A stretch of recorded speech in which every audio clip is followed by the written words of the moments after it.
Tonight here in Brady's Lifshankill, we're running a €100 satellite to the Irish Open, which the winner will walk out with a package worth €3,500 to the Irish Open.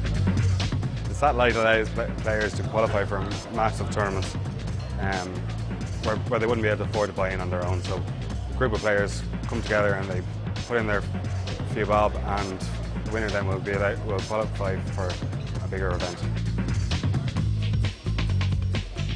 It's a great week of poker. It's a sort of a celebration of the game. So it'll be great fun. And you never know, could be lucky. It's very competitive. Some of the best players in the world are there. So you need loads and loads of luck to win, or to even get to the last day.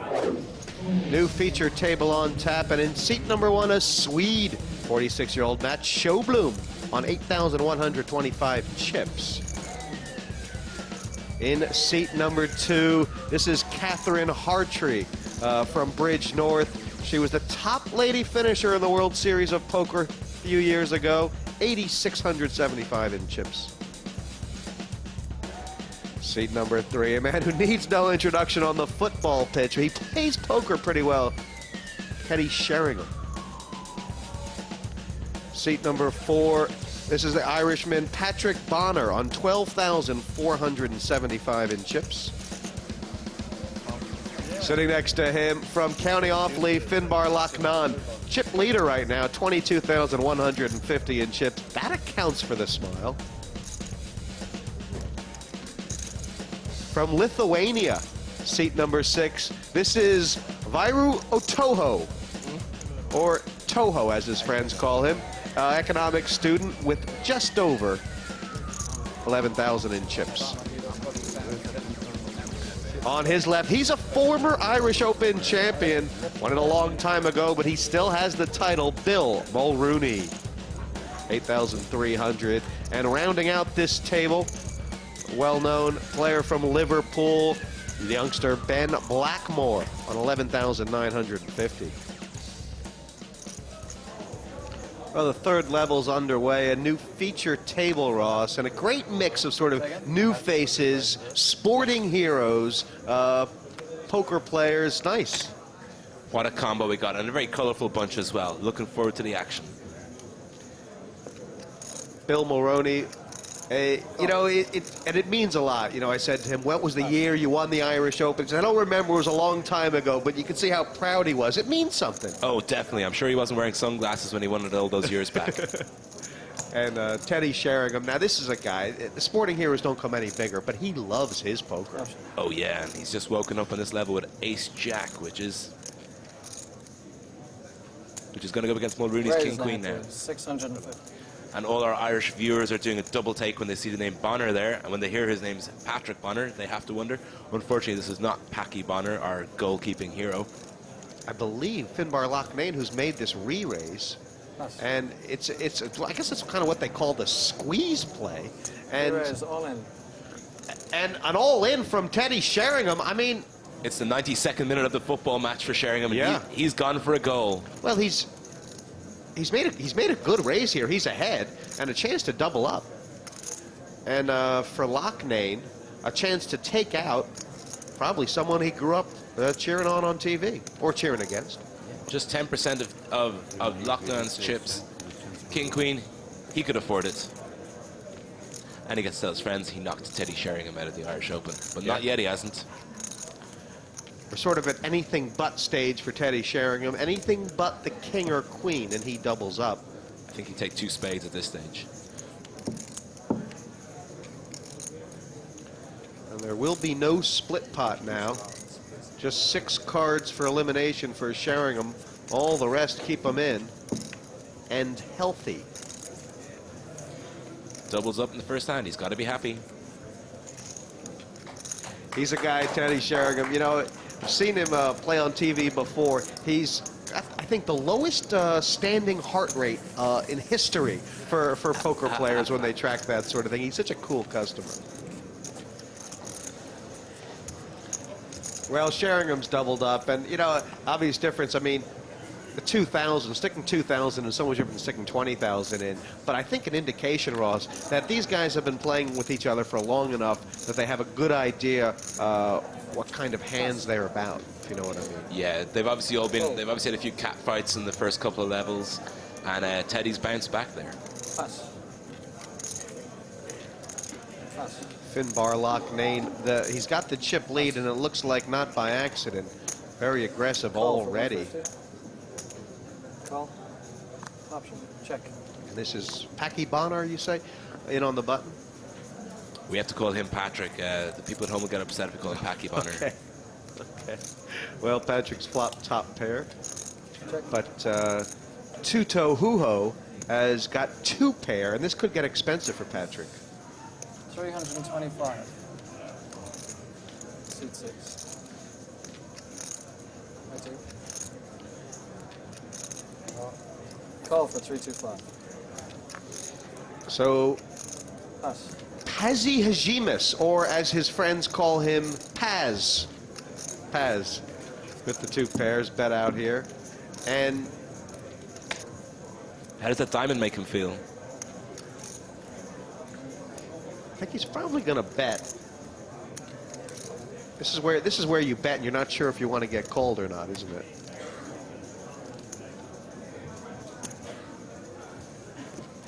Bet 850. Patrick Bonner got to feel he's behind here.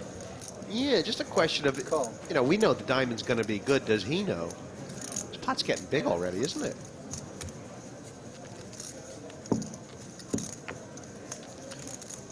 Is he going to bet for value here or make a blocking bet, something like that? Lithuania, Ross, I believe, is sort of, you know, is becoming one of the growing poker regions. Yeah, Eastern Europe, it's all 1,050. pretty big out there these days. And as Paz is an economics student, you got to feel he's pretty solid on the odds. The risk, the reward. Only 20 years old. What an experience for him. Call. Well, Patrick's called this. Now, it's a tough call. There's not very much he can beat. And 2 pairs going to take it. No. Seems like a pretty Even cool, yeah. even with his ace, he's got to fear the kicker being so weak. Yeah. You know, with the 3 diamonds out there, the possible straight, the fact that a 20-year-old economics student is betting into him, all those really add up to trouble. When we saw this, the first feature table, Ross, and of course the beginning of the tournament, with everyone kind of having sort of not much information and even stacks, you don't get that much play, but now they're really getting on the edge. You can just feel it. Yeah, it's time to start moving. You know, you can sit back for the first couple of levels, but you got to make a few moves every now and then, and that's the position people like Teddy Sheringham are finding himself in. Nice hand for Catherine. It's not a big raise.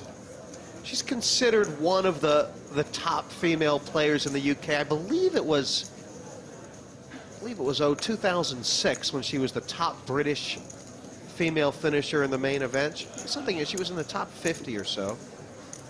Raise to 1,300. And a re-raise from Finbar. Gosh, he's aggressive. Wait till we see what he's got. Catherine can't believe it here. Wait till we see this. Pass.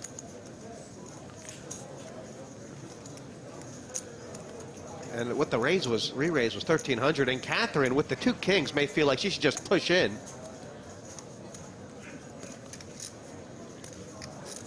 And probably with Finbar's reputation and a big stack, we've already seen what he did with the king-queen.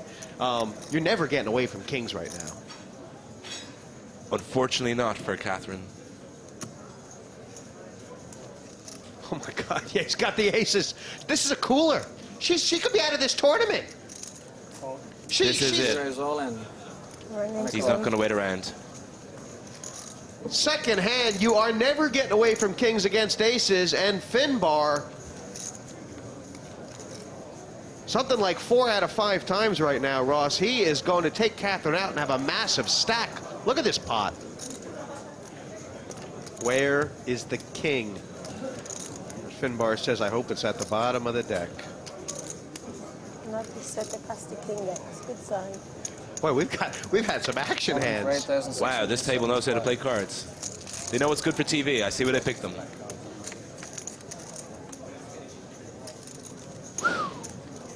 No help for Hartree. If Lochnan takes this pot, he's going to have nearly 30K. And Hartree's going to be the beginning of some of the sad stories we're going to have in this tournament. Two Cowboys.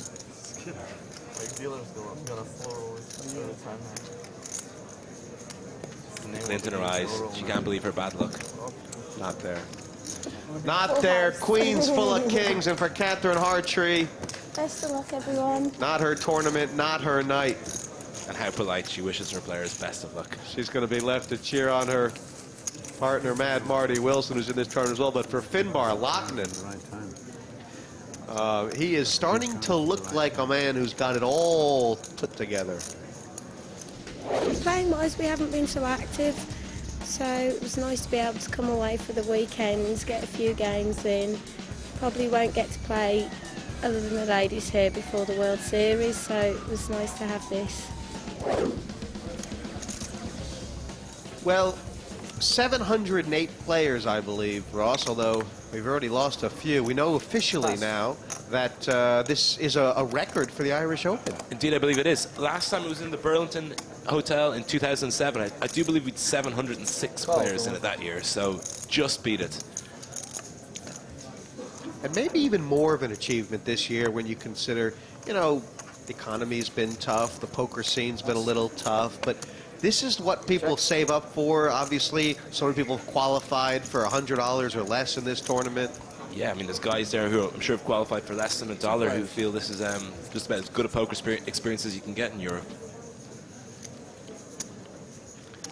And Sheringham has, I believe, limped into this pot.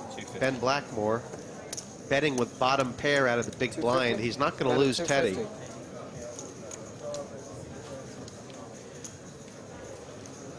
Teddy's got kind of a reputation, Ross, as sort of a cash game player around the... Oh, I thought you were going to say something else. Oh, yeah, cash, yeah. Poker, sure. I'll tell you, he's called here. He's got the flush draw. I have to straighten out. He is delighted. And we've hit two pair. Blackmore thinks he's just landed it. I think Teddy Sheringham's about to double up. He's going to be right back in this game. Yeah. Will Blackmore build a little house out of his two pair? 650. That's all he can hope for. That's 650. Little does he know. I mean, Sheringham's got 4,100 back. So he's either thinking he can raise now, he can raise later. And he may choose the raise later option. I think the money's going to get it either way. Is Blackmore good enough to fold two pair? He's just thinking what to bet here.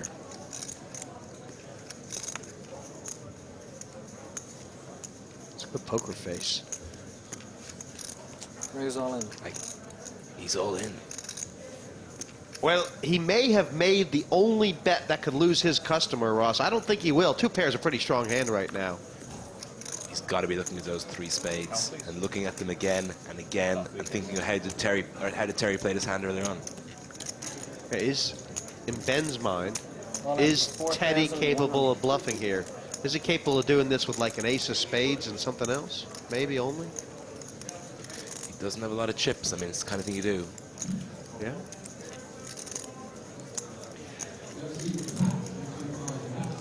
It's hard if you're Glenn Blackmore. I mean, he's from Liverpool. I mean, there's no way that Teddy is not one of his sporting heroes. There's no way. It's a big ask for him here. Staring down a sporting idol.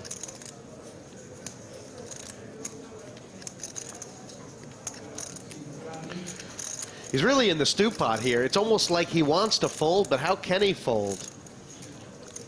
Two pair looks so strong, but at this stage, he can only beat a bluff. Yeah. That's a quality play. That's a quality player. And Teddy Sheringham, he takes the pot. He owe me 50. I work for the Jackpot Card Club, and basically we are the tournament organisers for Paddy Power Poker for the duration of the weekend. The problems are with the TDs. The TDs during the day are dealing with the majority of the problems, and that's just problems at the table, and the decision-making process has to be standard for all the TDs, that they know what they're doing, and the fact that there's no really problems on the tables, and the fact that nobody knows what's going on. But it's to make sure that everybody's happy with the decision as well. For this amount of money, there's always going to be players upset, and you will have to deal with that, you know. But that's in every tournament anyway. You're going to find players like that. A lot of people don't realise the amount of work that actually goes into organising an event. You don't just turn up 2 days before this event and it's ready to go. There's months of planning goes into something like that, you know. So it's nice, but you finish one and you're nearly planning for the next one again.